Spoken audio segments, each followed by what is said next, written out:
ഭൂമിയുടെ തകർച്ച വാർത്തയല്ല, പക്ഷെ അത് നേരനുഭവമാണ്. നമ്മൾ വാർത്തകളിൽ വായിച്ചാലും ഇല്ലെങ്കിലും ഭൂമി നമ്മോട് വിളിച്ചു പറയുന്ന ചില കാര്യങ്ങൾ വളരെ ഗൗരവപ്പെട്ടതാണ്.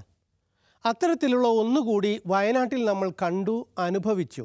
വയനാട്ടിലെ ചൂരൽമല ദുരന്തത്തിൻ്റെ മുറിവുണങ്ങും മുമ്പ് കള്ളാടിയിൽ മണ്ണിടിച്ചിൽ. കുറേ ജീവൻ നഷ്ടമായി, അനേകം പേർ നിരാധാരരായി. ഇതിൻ്റെ കാരണത്തെപ്പറ്റി പല സിദ്ധാന്തങ്ങളും ഉണ്ടെങ്കിലും അവയിലെല്ലാം ഒരു കാര്യം പൊതുവായുണ്ട്. മൊത്തം മഴയുടെ അളവ് കാൽഭാഗത്തിലധികം കുറഞ്ഞെങ്കിലും കുറഞ്ഞ സമയം കൊണ്ട് അതിശക്തമായ മഴയാണ് കോരിച്ചൊരിഞ്ഞത്. കൊടും തീവ്രതയുള്ള കാലാവസ്ഥാ സംഭവങ്ങൾ, കനത്ത ചൂട്, കൊടും തണുപ്പ്, അതിശക്തമായ കാറ്റ്, വരൾച്ച, പെരുമഴ എല്ലാം ഭൂമിയുടെ മൊത്തം രോഗമായ കാലാവസ്ഥാ മാറ്റവുമായി ബന്ധപ്പെട്ടിരിക്കുന്നു. വയനാട് ദുരന്തവും അതിൻ്റെ ഭാഗമാണത്രേ. ഇത്തരം ദുരന്തങ്ങൾ ആവർത്തിക്കുന്നു എന്ന് മാത്രമല്ല, ഭൂമിയിലാകെ വ്യാപിക്കുകയുമാണ്. യൂറോപ്പിൽ മുമ്പില്ലാത്ത ചൂട്. ഫിനാൻഷ്യൽ ടൈംസ് നൽകിയ ഈ കണക്ക് ഫ്രാൻസിലും UK-യിലും കഴിഞ്ഞ മാസമുണ്ടായ ഉഷ്ണതരംഗത്തെ ചിത്രീകരിക്കുന്നു. ഉഷ്ണതരംഗം കാരണം നദീജലം ചൂടാകുന്നു. കൂടുതൽ ചൂടാകാതിരിക്കാൻ ഫ്രാൻസിൽ 3 ആണവ റിയാക്ടറുകൾ അടച്ചു. തലസ്ഥാനമായ പാരീസിൽ കുളി നിരോധിച്ചിരുന്ന സുരക്ഷിതമല്ലാത്ത ജലാശയങ്ങളിൽ ആളുകൾ ചൂട് കാരണം തിങ്ങിക്കൂടിയതോടെ അധികൃതർക്ക് നിരോധനം എടുത്തു കളയേണ്ടി വന്നു. Al Jazeera report. It's one way to beat the heat, plunging into Paris's historic St. Martin Canal. As temperatures soar, few here seem too worried by the murky water. It's great that the mayor of Paris allowed this. It's a victory for young people. Kids were already jumping in despite the ban, so the mayor made it official. പൊതുപരിപാടികൾ റദ്ദാക്കുന്നു, തീവണ്ടികൾ മുടങ്ങുന്നു, സ്കൂളുകൾ അടക്കുന്നു. Schools are also struggling to cope. Hundreds are shut. Others, like this one, have cut classes. പടിഞ്ഞാറൻ യൂറോപ്പിൽ കഠിനമായ ചൂട് ജനജീവിതത്തെ ബാധിച്ചു. 10,000-ലേറെ ആളുകൾ മരിച്ചു. യൂറോപ്യൻ രാജ്യങ്ങളിൽ പതിവിൽ കവിഞ്ഞ തോതിൽ കാട്ടുതീ പടർന്നു. Wildfires are once again sweeping across Western Europe as an intense summer heat wave fuels fast-moving blazes and raises concerns over the growing impact of climate change. In France, hundreds of firefighters, supported by fire engines and water-bombing aircraft, are battling a wildfire near the historic Fontainebleau forest, just south of Paris. The blaze broke out alongside a motorway before spreading rapidly into the forest. യൂറോപ്പിൽ ഈ സീസണിൽ മാത്രം കത്തി നശിച്ചത് 32,000 hectare വനമാണ്. കഴിഞ്ഞ വർഷം ഒട്ടാകെ നശിച്ചതിലും കൂടുതൽ ഒറ്റ മാസം കൊണ്ട് കത്തി നശിച്ചു. Nearly 32,000 hectares of land destroyed by wildfires this year. That's an area roughly the size of Orlando, Florida. That figure has already surpassed the total area burned during all of 2025. ഇത്തവണത്തേതുപോലൊരു ഉഷ്ണതരംഗം മുൻപ് അനുഭവപ്പെട്ടിട്ടില്ല എന്നാണ് കണക്കുകൾ പറയുന്നത്.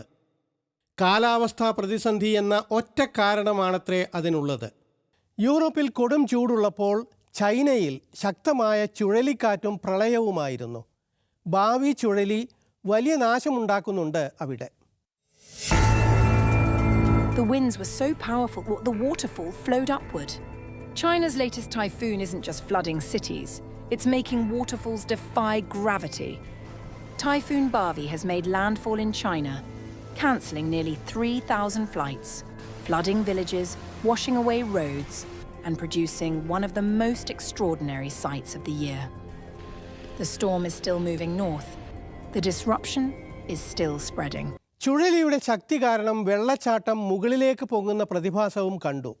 ഈ വിപരീത വെള്ളച്ചാട്ടം റിവേഴ്സ് വാട്ടർഫാൾ ജൂലൈ 11-ലേത്. Typhoon Bavi has unleashed chaos across China, but amid the destruction, it has also produced one of the most extraordinary sights of the year. A towering waterfall appeared to flow upwards as powerful winds reversed the direction of falling water, creating a spectacular natural phenomenon. The rare event unfolded at the 197-metre high Dalongqiu Waterfall in Wenzhou, in eastern China's Zhejiang province, where fierce winds generated by Typhoon Bavi were so powerful that they blew the cascading water back towards the sky. Video captured on July 11th showed the waterfall seemingly defying gravity, creating what is known as a reverse waterfall. വീടുകളിലേക്ക് പ്രളയജലം അടിച്ചു കയറി 20 ലക്ഷം പേരെ ഒഴിപ്പിക്കേണ്ടി വന്നു.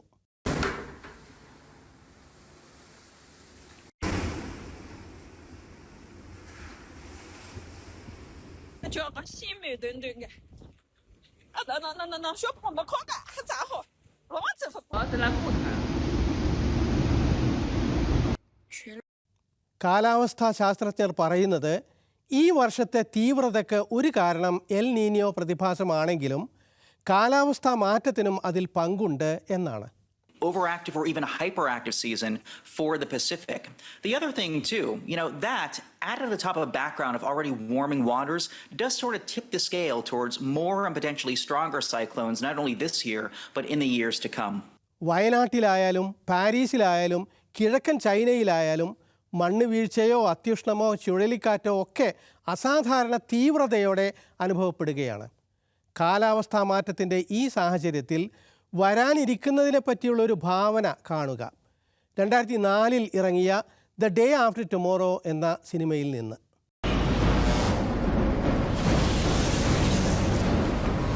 ഒരു പടുകൂറ്റൻ tsunami മഹാനഗരത്തെ വിഴുങ്ങുന്നു. ഭാവനാ സൃഷ്ടിയാണെങ്കിലും കാലാവസ്ഥാ പ്രതിസന്ധി മൂർച്ഛിച്ചാലത്തെ അവസ്ഥ ഇതാകാം. ഉയരുന്ന സമുദ്രജലം, സുനാമി, ചുഴലി ഇതെല്ലാം സാധ്യതകളാണ്.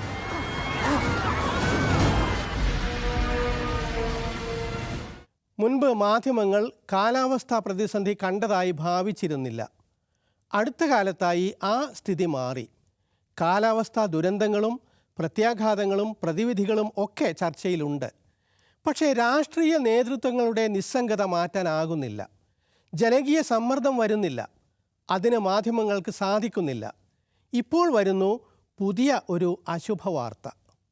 മുന്നറിയിപ്പുകൾ മാനിക്കാതെ മനുഷ്യർ തെറ്റായ വഴിക്ക് മുന്നോട്ട് പോകുന്ന മുറയ്ക്ക് ഭൂമിയുടെ കാലാവസ്ഥ പിടിവിടുകയാണ്. തിരുത്താനാകാത്ത പതനത്തിലേക്ക് നീങ്ങും എന്ന 7 വർഷം മുൻപത്തെ ആശങ്ക പുലരുകയാണത്രേ. നമ്മൾ ഇപ്പോൾ കണ്ട ആ ഭീകര സുനാമി സിനിമ ഇറങ്ങിയത് 2004 അതേ വർഷം കാലാവസ്ഥാ ശാസ്ത്രജ്ഞർ ഭയപ്പെടുത്തുന്ന ഒരു കാര്യം കണ്ടെത്തിയിരുന്നു. ആ ഭയം യാഥാർത്ഥ്യമാകുന്നു എന്ന സൂചന ഇക്കൊല്ലം ഫെബ്രുവരിയിലും ലഭിച്ചു. അറ്റ്ലാന്റിക് സമുദ്രപ്രവാഹം ബലം കുറഞ്ഞ് ശോഷിച്ചു വരുന്നു എന്നതാണ് ആ അശുഭ സൂചന. കാർബണിനെ ആഗിരണം ചെയ്യുന്ന ആഴക്കടൽ പകരം കാർബൺ പുറത്തുവിടുന്ന സ്ഥിതിയിലേക്ക് മാറാം. അറ്റ്ലാന്റിക് മെറിഡിയനൽ ഓവർടേക്കിംഗ് സർക്കുലേഷൻ AMOC അഥവാ AMOC എന്നറിയപ്പെടുന്ന പ്രതിഭാസം ഭൂമിയിലെ ചൂടും തണുപ്പും കാലാവസ്ഥകളും സന്തുലിതമാക്കി നിർത്തുന്ന കൺവെയർ ബെൽറ്റാണ്. അത്ഭുതകരമായ ഈ പ്രതിഭാസം തകരുമോ? എന്താണ് ഈ AMOC? ഉഷ്ണമേഖലയിൽ നിന്ന് ചൂടുള്ള ജലം തണുപ്പ് മേഖലയിലേക്കും അത് തണുപ്പിച്ച് തിരിച്ചും എത്തിക്കുന്ന ഭീമൻ കൺവെയർ ബെൽറ്റ്. നമ്മുടെ ഈ നീലഗ്രഹം ഒരൊറ്റ സമുദ്രത്തിൽ കുറേ കരകൾ നിരത്തിയതാണ് എന്ന് പറയാം. ജീവികൾ, രാസവസ്തുക്കൾ എല്ലാം ഭൂമിയിലെങ്ങും ഇങ്ങനെ എത്തും. AMOC എന്ന ജലപ്രവാഹം അറ്റ്ലാന്റിക് സമുദ്രത്തെ മുഴുവൻ ചൂഴുന്ന ജലപ്രവാഹമാണ്. ഈ ഒഴുക്കിൻ്റെ ശക്തി അപാരമാണ്. ഓരോ സെക്കൻഡിലും 1.25 കോടി ഘനമീറ്റർ ചൂടുവെള്ളം സമുദ്ര ഉപരിതലത്തിലൂടെ ഒഴുകും. തിരിച്ച് അടിയിലൂടെ തണുത്ത വെള്ളവും. മുകളിലൂടെ ചൂടുള്ള ജലം അങ്ങോട്ടും, അടിയിലൂടെ തണുത്ത ജലം ഇങ്ങോട്ടും. ചൂടും കാർബണും ജലവും ഇങ്ങനെ അന്തരീക്ഷവുമായി കൈമാറിക്കൊണ്ടിരിക്കുന്ന AMOC ഒരേ സമയം ഭൂമിയിലെ താപത്തെ നിയന്ത്രിക്കുകയും ജീവജാലങ്ങളെ പരിരക്ഷിക്കുകയും ചെയ്യുന്നു. കഴിഞ്ഞ 2 പതിറ്റാണ്ടായി ശാസ്ത്രജ്ഞർ കാലാവസ്ഥാ മാറ്റം എങ്ങനെ ഈ മഹാജലചംക്രമണത്തെ ബാധിക്കുന്നു എന്ന് നിരീക്ഷിച്ചു വരുന്നുണ്ട്. ഈ ഫെബ്രുവരിയിൽ അതിൻ്റെ റിപ്പോർട്ട് പുറത്തു വന്നു. AMOCക്ക് ബലം കുറഞ്ഞു വരുന്നു എന്നാണ് കണ്ടെത്തിയിരിക്കുന്നത്. ശാസ്ത്രജ്ഞർ പ്രകടിപ്പിച്ച ആശങ്ക മാധ്യമങ്ങൾക്ക് വെറുമൊരു കൗതുക വാർത്ത പോലെയായിരുന്നു. അതിൻ്റെ പ്രത്യാഘാതങ്ങൾ ജനങ്ങളെയോ ഭരണാധികാരികളെയോ ബോധ്യപ്പെടുത്താൻ മാധ്യമങ്ങൾക്കായില്ല. അങ്ങനെ പറയാൻ കാരണമുണ്ട്.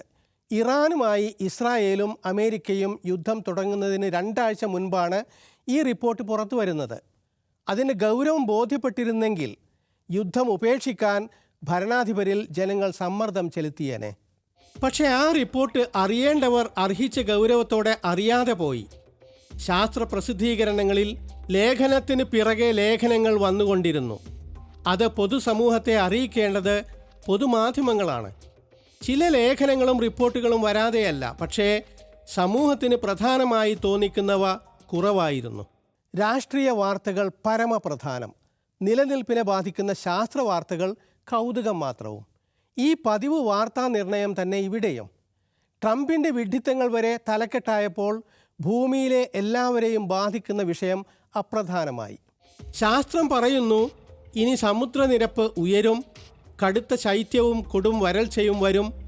ഭൂമിയുടെ കാലാവസ്ഥാ ചരിത്രവും ഭാവിയും പരിശോധിക്കുന്ന ഒരു പുസ്തകം തന്നെ ബിൽ മഗയർ എഴുതിയ the fate of the world May മാസത്തിൽ ഇറങ്ങി. പക്ഷേ ആസന്നമായ വിപത്ത് അതേപടി ലോകത്തിന് മനസ്സിലാക്കി കൊടുക്കുന്നതിൽ പൊതുമാധ്യമങ്ങൾ പരാജയപ്പെട്ടു. ഭൂമിയിൽ ഏറ്റവും അധികം അന്തരീക്ഷ വിഷം പരത്തുന്ന അമേരിക്ക പുതിയ യുദ്ധങ്ങളിലൂടെ കൂടുതൽ വിഷം പരത്തുമ്പോഴും അതിൻ്റെ പരിസ്ഥിതി പ്രത്യാഘാതം മാധ്യമങ്ങൾക്ക് വിഷയമേ ആയില്ല. വാസ്തവത്തിൽ ഇന്ന് യുദ്ധത്തിനെതിരായി ഉയരേണ്ട ഏറ്റവും ശക്തമായ വാദം അത് പരിസ്ഥിതിക്കും കാലാവസ്ഥയ്ക്കും ഉണ്ടാക്കുന്ന പരിക്കാണ്. പക്ഷേ അത് മാത്രം വാർത്തകളിൽ കാണുന്നില്ല. നമുക്കെല്ലാം അവകാശപ്പെട്ട ഭൂമിയുടെ അന്തരീക്ഷത്തിലേക്ക് 2001 മുതൽ 20 വർഷം കൊണ്ട് US സൈന്യം ഇന്ധനം കത്തിച്ച് മാത്രം തള്ളിയത് 40 കോടി മെട്രിക് ടൺ വിഷവാതകങ്ങളാണ്. The US military is the largest institutional consumer of fossil fuels in the world. And if the US military is the largest consumer of gas and oil, it then is the largest producer of greenhouse gases in the world. A recent report from the Cost of War Project from the Watson Institute at Brown University, based in Rhode Island, is currently researching the massive impacts of the US military on the environment. Since 2001, the US military has emitted over 1.2 billion metric tons of greenhouse gases into the atmosphere. Over 400 metric tons of this figure are directly related to the wars which began in 2001. യുദ്ധത്തിൻ്റെ ഒരു ഇര പരിസ്ഥിതിയാണ്. കാലാവസ്ഥാ പ്രതിസന്ധിയുടെ പ്രധാന കാരണങ്ങളിലൊന്നാണ് യുദ്ധം. എല്ലാവരുടേതുമായ ഭൂമിയെ ചിലർ നശിപ്പിക്കുകയാണ്. യുദ്ധത്തിൻ്റെ രാഷ്ട്രീയ വശത്തെപ്പറ്റി ധാരാളം പറയും മാധ്യമങ്ങൾ, പക്ഷേ പരിസ്ഥിതി പ്രത്യാഘാതത്തെപ്പറ്റി പറയാറില്ല. നമ്മൾ പറഞ്ഞ ഇന്ധന ഉപയോഗം മാത്രമല്ല പ്രശ്നം. ബോംബുകൾ വഴി പരക്കുന്നത് സ്ഫോടകങ്ങളും രാസവിഷങ്ങളുമാണ്. വിഷപദാർത്ഥങ്ങൾ അന്തരീക്ഷത്തിലും മണ്ണിലും ജലത്തിലും പരക്കും. വർഷങ്ങളോളം അവ നിലനിൽക്കും. മൊത്തം മലിനീകരണത്തിൽ 4ാം സ്ഥാനമുണ്ട് യുദ്ധത്തിന്. ഒരു down to earth report. Bombing campaigns, the destruction of infrastructure, and fires at industrial sites release massive amounts of greenhouse gases into the atmosphere.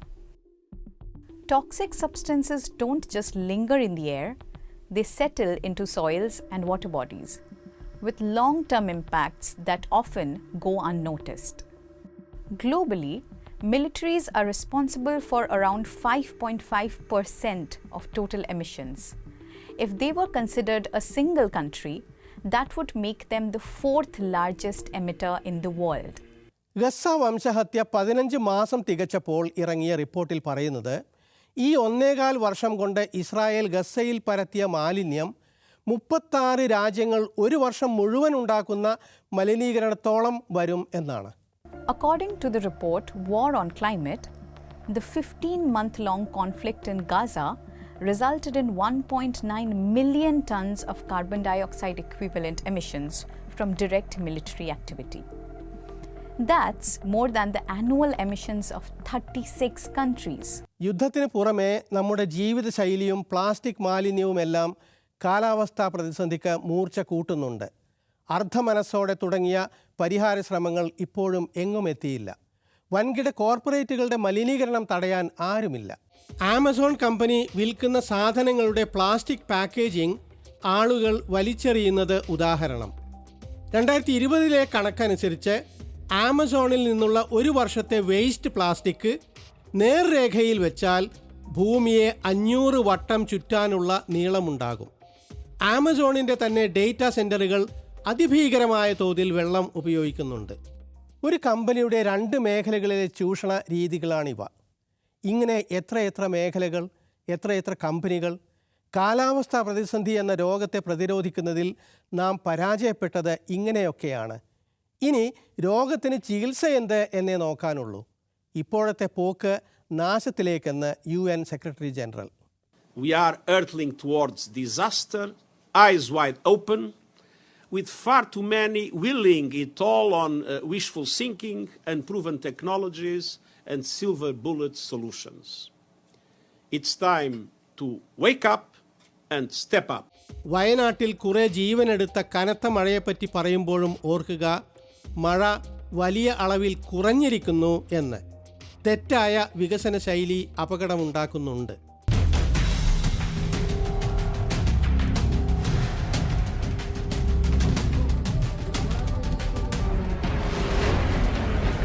On July 7th, Wayanad relived a 2-year-old's nightmare.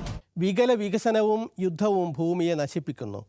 അക്കാര്യം ജനങ്ങളെ ബോധ്യപ്പെടുത്തുന്നതിൽ മാധ്യമങ്ങൾ പരാജയപ്പെട്ടു, പ്രത്യേകിച്ച് യുദ്ധത്തിൻ്റെ ആഘാതത്തെപ്പറ്റി. ഭൂമി പുതിയ അപായ സൂചനകൾ തരുന്നു. പ്രതിസന്ധി രൂക്ഷമായിട്ടും മാധ്യമ കവറേജ് പോരാ. യുദ്ധത്തിൻ്റെ ആഘാതം അവഗണിക്കുന്നു. യുദ്ധം പരിസ്ഥിതിയോടുള്ള യുദ്ധം കൂടിയാണല്ലോ. അക്കാര്യം കൃത്യമായി പറയേണ്ട ഘട്ടം എത്തിയിരിക്കുന്നു. കാലാവസ്ഥാ പ്രതിസന്ധി വരാതെ നോക്കാമായിരുന്ന കാലം കഴിഞ്ഞു. ഇനി അതിന് ചികിത്സ നൽകാനെങ്കിലും കഴിയണം. ഇക്കാര്യത്തിൽ മാധ്യമങ്ങൾക്ക് ഇനിയും ഏറെ ചെയ്യാനുണ്ട്.